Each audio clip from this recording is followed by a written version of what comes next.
O contato aqui na Band News FM é com o nadador Luiz Gustavo Borges, campeão brasileiro absoluto, né, na prova dos 50 metros livre, marcou 21 segundos e 19 no último troféu José Finkel. E filho, você deve ter percebido aí o sobrenome Borges, né? Ele é filho de um dos maiores atletas, um dos maiores nadadores da natação do país, que é o Gustavo Borges. Luiz, é um prazer tê-lo aqui na Band News FM. Obrigado por nos atender. Que isso, Arthur. O prazer é todo meu. Obrigado aí pelo convite e eu estou animado pela conversa de hoje. Eu posso dizer que você é o quarto nadador brasileiro mais rápido de todos os tempos? Isso. É meio loucura de pensar, mas desde sábado à noite isso realmente aconteceu. Como é que você tem trabalhado? Como é que você trabalha essas marcas, esses recordes? Como é que, aliás, o atleta costuma fazer isso? Você trata esses números como um objetivo a ser alcançado, ou essas coisas vão acontecendo naturalmente sem que você fique pensando muito, né, nesses recortes, nessas marcas? Como é que funciona na sua cabeça? Então, eu acho que é muito difícil para um ser humano ter a concepção do que significa, por exemplo, um centésimo de segundo ou 21 segundos e 19 centésimos. Eu acho que é bem difícil de falar, eu vou treinar para mandar esse tempo exatamente. O jeito que eu ando pensando ultimamente, pensando como é que eu consigo nadar o meu melhor. E eu acho que isso vale a pena porque se eu foco em fazer o meu melhor e dar o meu melhor naquele momento, o resultado vai ser o meu melhor. Então, isso que importa. Se eu pensar em mandar, por exemplo, 21-20, e eu vou lá e eu cravo 21-20, pô, beleza, mas pô, eu podia ter mandado 21-19, podia ter mandado 21-18, não sei. Então, eu acho que ter um pouco de tranquilidade, não pensar muito no tempo e pensar mais em como é que eu consigo dar o meu melhor nesse momento. E a prova do José Finkel foi em piscina curta, né? 25 Isso, metros. isso mesmo, foi. É muito diferente da 25 para 50? Eu diria que sim, são quase esportes diferentes, eu diria, porque a piscina curta, que a gente chama de 25 metros, a piscina curta, é bem mais explosiva a prova, as provas, e também são um pouco mais curtas, porque você meio que dá a virada e baixa na parede, mas a impulsão deixa a prova mais rápida, porque a impulsão é um dos momentos mais rápidos da prova. Então a prova fica um pouco mais rápida, fica mais explosiva, e quanto mais força, explosividade você tem, melhor você fica na curta também. E quando você venceu o Campeonato Brasileiro, a primeira pessoa com quem você falou foi seu pai ou não? Foi meu pai. Não, eu terminei a prova Ah, e aí os moleques que eu nadei, que eu conheço todos que estavam na final, são todos meus amigos. Alguns vieram para me abraçar, falaram, pô, parabéns, não sei o quê. Eu conversei um pouquinho com eles, mas a primeira conversa mesmo, foi com meu pai. Depois que eu saí, eu acho que bastante gente viu a foto, e o pessoal que estava lá assistiu também. Eu dei um abraço lá no meu pai e a gente conversou um pouquinho. eu pensei em ouvi-lo e entrevistá-lo depois que eu ouvi a foto. A Então, foto é bem emocionante, bem legal. obrigado. E na comparação, por falar nisso, com o seu pai, você é mais rápido tanto na piscina curta, né, nos 50 metros, quanto nos 25, quanto nos 50 metros. Vocês conversam sobre essas comparações, nem que seja por brincadeira, enfim, uma brincadeira um com o outro. Como é que funciona isso? Sim, a gente brinca às vezes. Eu falo, pô, dei pau no meu velho, dei pau em você, eu falo pra ele, e ele dá risada, mas ele fica muito feliz, porque ele ama ver meu sucesso, ele é muito investido no meu sucesso, como pai, como alguém que torce, como o próprio filho, né? Então, é uma coisa bem leve e ele fica feliz demais. Ele ama natação e ele me ama, então quando eu nado rápido é o melhor dia da vida dele. Então, Ô, Luiz, explica para gente, o título do José Finkel, ele tem maior relevância para as provas internacionais, na validação de tempos, recordes mundiais, porque a Federação Internacional só reconhece provas em piscinas medidas em metros. É assim que funciona?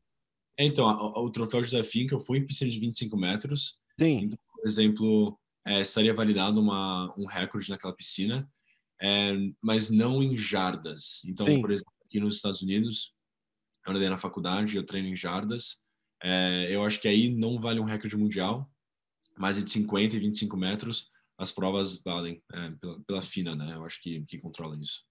Muito bem. Você fez o índice, mas não vai para o Mundial, certo? De piscina É, curta, em exatamente. dezembro? Exatamente. O critério era se você fez o índice, eles comparavam aquele tempo com que posição você teria pego no último mundial. que foi em Hangzhou, se não me engano, 2018.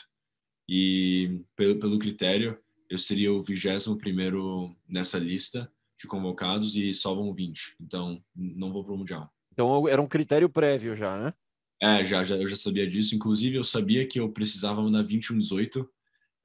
Se eu não me engano, 21,18 eu teria pego 10º no último Mundial. Mas já que eu fiquei com 21,19, eu pegaria 11º. Aí eu empatei com outro cara lá. E aí, para tirar o desempate era um índice técnico, eu acho. Então, eu fiquei de fora por conta disso. E quais são os planos agora, né? Acredito eu, visando o próximo ciclo olímpico, Paris 2024. Esse é o principal objetivo. Normalmente a gente pergunta quais são os passos que você tem que dar. Eu vou perguntar quais as braçadas que você tem que dar para chegar lá. Então, muitas braçadas, milhares, mas o foco é na longa, né? Então, a Olimpíada é em piscina longa, a piscina de 50 metros. Então, eu viso isso no treinamento, como é que eu consigo ser o melhor nadador que eu consigo na longa, porque no final de contas, o que importa é a seletiva olímpica em 2023. Então, tem várias competições até chegar naquela competição que seria o Maria Lenk em 2023. Então, realmente, eu estou preparando para a seletiva olímpica, não, 2023 não, 2024, desculpa. Eu tô preparando para a seletiva olímpica de 2024, não para a Olimpíada de 2024. Isso é o que eu e meu pai, a gente conversa bastante. A coisa mais importante é, primeiro, fazer a final da seletiva olímpica e, ao entrar na final, ficar entre os 2 melhores e bater o índice A da Olimpíada. Até lá, tem muita coisa para você se preocupar, né? Tem Não muitas dá para coisas. colocar na frente a carroça na frente do boi, né? Não, eu acho que dá para pensar um pouco como, por exemplo, se eu estou no treino para pegar mais pesado no treino, para lembrar um pouco, pô, tem Olimpíada daqui 3 anos, só que não pode ficar pensando muito na frente, tem que ficar focado no dia a dia e realmente perguntando aquela pergunta que eu falei no começo, como é que eu consigo ser a melhor versão como pessoa. Então, isso é mais importante para mim. Com relação a Tóquio, agora havia uma expectativa, né, de uma participação no revezamento, 4 por 100, que acabou não acontecendo. Como é que você avalia esse ciclo que passou agora? O que serviu de aprendizado? Então, eu acho que um grande aprendizado para mim foi, ao estar na faculdade, eu preparei para 2 provas, 2 competições antes da seletiva olímpica. Então, eu acho que para mim o que faltou era foco na seletiva olímpica. Então, já que eu me formei agora em maio, então eu não estou mais. Tem o NCAA, que chama, né, que é o Campeonato Nacional dos Estados Unidos de Faculdade. Eu não estou mais nisso, então agora eu estou 100% focado nas competições brasileiras. E eu acho que foi isso que faltou, um pouco mais de foco, mais preparação para a seletiva. E em relação ao 4 por 100, eu sabia que a minha melhor chance nesse ciclo era o 50 livre. Eu empatei em 4º na seletiva, que seria, na verdade, 5º, já que o Bruno Fratos nadou nos Estados Unidos em vez do Brasil. Então, a maior chance era no 50. Fiquei meio próximo, mas eu acho que eu não estava pronto. Faltou algumas coisinhas aí. E eu acho que não é algo ruim, tudo tem a sua hora. Então, teve aprendizado aí e eu acho que vai ter coisa boa pelo futuro. Para Paris, você pretende treinar para competir em quais provas? Então, eu provavelmente vou treinar para os 50, 100, 200 e eu vou competir no 50 e no 100. Mais por conta de o 200 é uma prova que eu gosto de treinar para ela, mas nem sempre competir nela porque as minhas melhores provas são o 50 e o 100. Mas ainda é bom para ter um pouco mais de volta no 100, treinar 200, você fica um nadador com um pouco mais de gás na segunda parte da prova. Isso é muito interessante. É comum o atleta treina pensando numa prova, mas ele treina para outra. Então, eu acho que às Vai de vezes cada atleta. vai de cada atleta, porque se alguém precisa daquela confiança para ter uma volta boa no 100, sim, talvez treinar um pouco mais pro 200, vai ajudar na volta. Então isso é algo que, para mim, é bom para minha cabeça, porque eu penso, pô, eu treino pro 200 também, e eu vou nadar o 50 e o 100. Eu vou conseguir voltar bem na minha prova. Mas tem gente que treina só pro 50 e pro 100 e nadam muito bem nas 2 provas, então vai de cada pessoa. As 2 últimas, Luiz, eu gostaria que você falasse, enfim, você disse agora que acabou de se formar, né? Mas Como é que é treinar numa estrutura universitária nos Estados Unidos? Você também tem a realidade do Esporte Clube Pinheiros, né? Também aqui no Brasil. Então, de que forma você avalia a realidade da estrutura esportiva atrelada a uma carreira acadêmica, no caso dos Estados Unidos, né? País de primeiro mundo, com a realidade que a gente tem no Brasil? Pensando na natação, o que tem de bom? O que tem, enfim, o que você gosta mais aqui da realidade do Brasil? Que acredito que, enfim, a realidade americana seja melhor, mas às vezes não é bem assim. Então, para a gente ter uma ideia como é que é a estrutura dos dois países, o que a gente poderia melhorar aqui? Bom, em questão de estrutura, eu cresci em São Paulo, eu treino no Pinheiros minha vida inteira e a estrutura do Pinheiros é uma das melhores do mundo, com certeza. Eu sei que tem outros clubes no Brasil também que tem uma estrutura muito boa. Penso no Minas, no Corinthians, no Unisanta. São clubes grandes, com dinheiro, eles têm uma estrutura boa. E comparado com uma faculdade americana, tem muita faculdade nos Estados Unidos com natação. Deve ter, sei lá, centenas. Mas em questão de uma faculdade com uma estrutura parecida com a do Pinheiros, do Minas, por exemplo, não são muitas. Eu diria por volta de 30, talvez. E normalmente são as faculdades que têm um time de futebol grande, futebol americano. Aí o time de futebol americano consegue trazer dinheiro para a faculdade, aí a faculdade consegue construir, por exemplo, a Stanford tem 4 piscinas longas e uma piscina de 25 jardas. E é uma estrutura gigante. Assim, é uma estrutura muito grande, muito boa. Então, o que eles têm? Eles têm essa estrutura que é financiada pelo futebol americano, pelo basquete, e eles têm dinheiro para montar uma banheira de gelo, uma de água quente, eles conseguem ter 4 piscinas, 3 piscinas. Então, uma estrutura muito boa, mas não muito diferente do que a gente vê nos maiores clubes brasileiros. E tem que estudar, obviamente, né? Tem Para que ser um atleta em uma universidade por aí. Não pode ir lá só para nadar. Inclusive agora eu tô nadando, não tô mais estudando, então eu tô treinando numa faculdade, mas tem que estudar. Enquanto está no NCAA, se você não estuda e se você não tem notas boas, você nem pode competir. Então tem que estudar. Muito bem.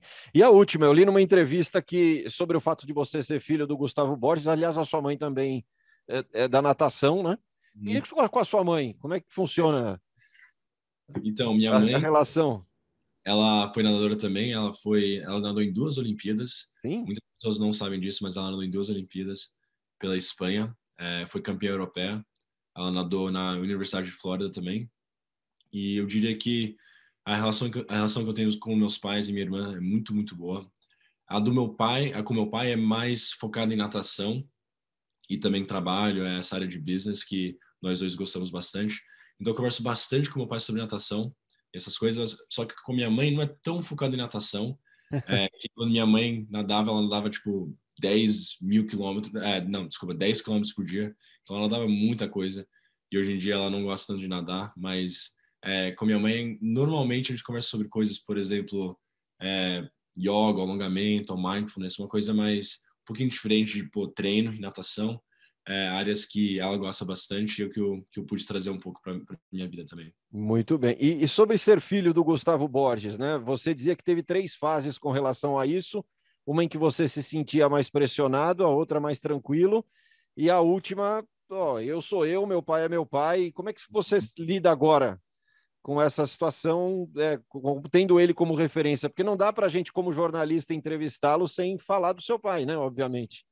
Todo mundo fala do meu pai, com certeza, e eu acho que isso Normal. é normal, é normal.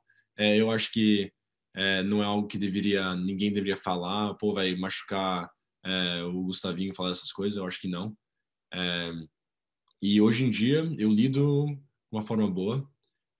Eu uso ele como fonte de inspiração e de conhecimento também. Meu pai sabe bastante sobre natação, ele sabe muita coisa, ele foi muito rápido, ele foi um dos melhores nadadores da época dele.